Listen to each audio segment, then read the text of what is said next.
If I just let you run here into an open field, when you think about humans and our continued evolution and the track of technology and how parallel and intersecting these seemingly are in the future, where do you think we're headed?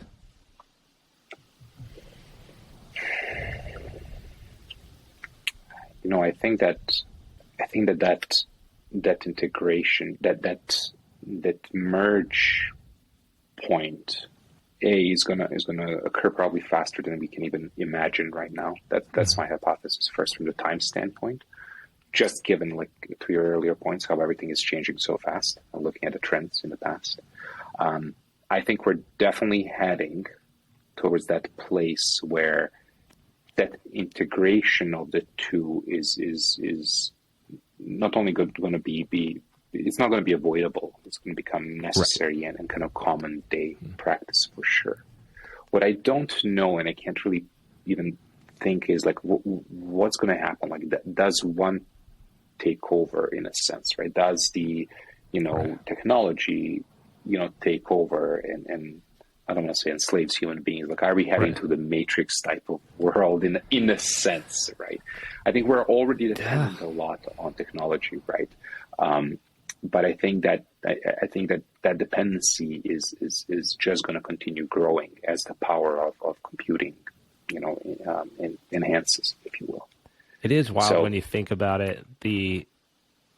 There's a lot of risks that we have to figure out on a local level, right? Of climate issues and population issues and how to feed and weather. There's so many things that, like, we must figure out now for the longevity of our civilization.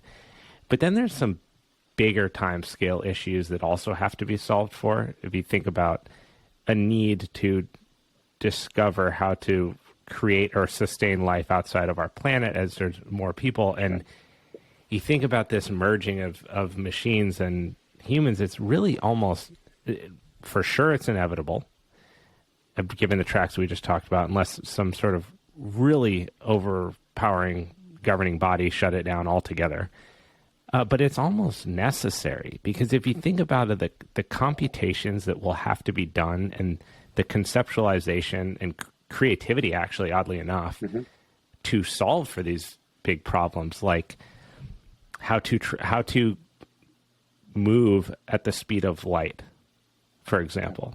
Maybe that's not something that humans can figure out. Maybe we're limited to a degree, but the same way that AlphaGo sees the chessboard differently than the human sees, maybe so too the integration with artificial intelligence will be able to see physics or quantum physics in a way that we cannot ever possibly view.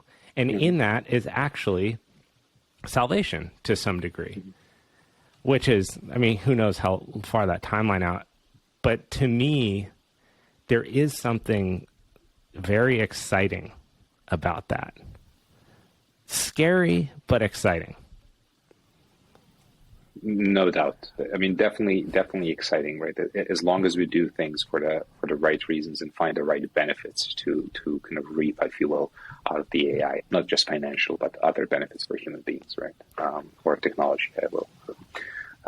Yeah, I think as crazy as the world is that we live in right now, I think there's always opportunities like these that we can leverage and help us to create a better world, right? We just have to do it right. We have to have the right focus, and put some work into it. It's not going to happen for us, right? So I think that's the key.